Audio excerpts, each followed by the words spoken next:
ధ్వంసమైన రాష్ట్రాన్ని మళ్లీ ట్రాక్ లో పెట్టగలిగామని సీఎం చంద్రబాబు నాయుడు వెల్లడించారు. దూరదృష్టితో ఆలోచించి ప్రణాళికలు రూపొందించుకోవాలని అన్నారు. 1990లో సమైక్య ఆంధ్రప్రదేశ్ కు విజన్ 2020 తీసుకువచ్చామని గుర్తు చేశారు. చెప్పిన దానికంటే ఎక్కువ ప్రయోజనమే ఉమ్మడి రాష్ట్రానికి కలిగిందని అన్నారు.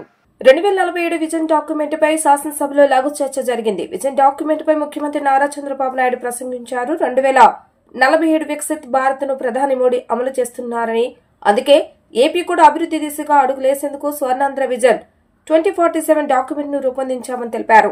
ఎమ్మెల్యేలను భాగస్వాములు చేస్తూ నియోజకవర్గ విజన్ డాక్యుమెంట్లను కూడా రూపొందించామని అన్నారు.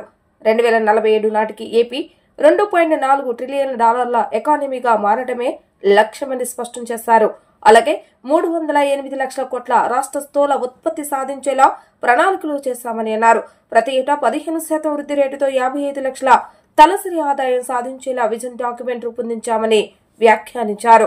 ప్రస్తుత ఆర్థిక సంవత్సరంలో 17.11% మేర వృద్ధి రేటు సాధించేలా లక్ష్యం పెట్టుకున్నామని తెలిపారు. మొత్తంగా జీఎస్టీపీ 18,65,704 కోట్ల మేర, తలసరి ఆదాయం 3.47 లక్షల లక్ష్యంగా పనిచేస్తున్నామని అన్నారు. ఈ రోజు మీరు చూస్తే అధ్యక్ష, అక్కడ నేను ముందే చెప్పాను, దేశంలో $18,000 పెట్టుకున్నారు. మనం అయితే 42,000 పెట్టుకున్నాం. అంటే దేశంలో పర్ క్యాపిటా ఇన్కమ్ $18,000 అయితే ఇక్కడ ఆంధ్రప్రదేశ్ లో $42,000 పెట్టుకున్నాం. అంటే జిఎస్డి పర్ క్యాపిటా ఇన్కమ్ 55 లక్షలు రాబోయే 47కు సాధించే లక్ష్యంగా ముందుకు పోతున్నాం. జిఎస్టిపి మీరు వచ్చినప్పుడు దగ్గర మీరు చూస్తే అధ్యక్ష 308 లక్షల కోట్ల రూపాయలు జిఎస్టిపి ఆదాయంగా పెట్టుకున్నాం. ఇది జరగాలంటే 15% సంవత్సరం మనం అభివృద్ధి కావాల్సిన అవసరం ఉంది. అయితే వెరీ అంబిషియస్ ప్లాన్, అసాధ్యం కాదు, ఇది సాధ్యం. మనం గాని సమర్థవంతంగా ప్రాధాన్యతలు పెట్టుకొని టెక్నాలజీ కరెక్ట్ గా ఉపయోగించుకుంటే ఇది సాధిస్తామనే ఒక విశ్వాసం ఉంది. గడిచిన 14-19 5 సంవత్సరాల కాలంలో CAGR అంటే 5 సంవత్సరాల ఆవరేజ్ తీసుకుంటే 13.5% మనం గ్రో అయ్యాం. 14-19 కంటే కూడా 1.5% ఓవరాల్ గా గ్రో కావాల్సిన అవసరం ఉందని కూడా నేను మీకు తెలియజేస్తున్నా. ఇక్కడ చూస్తే అధ్యక్ష 15% గ్రోత్ సంవత్సరం 308 లక్షల కోట్ల రూపాయలు జిఎస్టిపి కాంట్రిబ్యూషన్,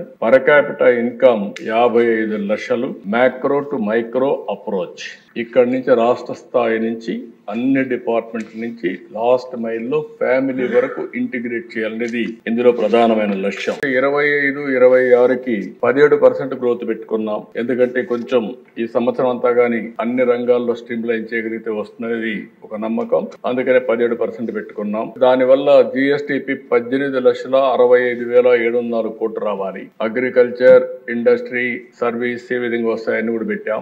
3,47,871 రూపాయలు తలసరి ఆదాయం. 26-27కి మీరు చూస్తే 21,67,606 దానికి అనుగుణంగా అలొకేషన్స్ పెట్టుకున్నాం. గ్రోత్ రేట్ 16.18, దాని మీద 4,03,178 రూపాయల తలసరి ఆదాయం. 27-28కి వచ్చినప్పుడు 25,19,359 కోట్ల రూపాయలు జిఎస్టిపి. టిఆర్ వచ్చి గ్రోత్ రేట్ వచ్చి 16.23, పర్ క్యాపిటా 4,67,795. 28-29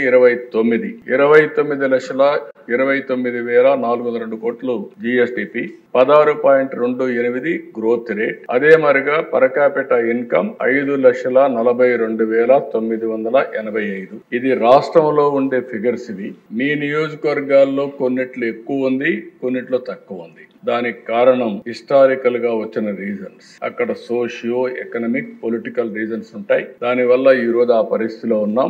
ఈ రోజు మా బాధ్యత 2,60,995 నుంచి 5,42,905 రూపాయలు పర్ క్యాపిటా ఇన్కమ్ సాధించే బాధ్యత మాది.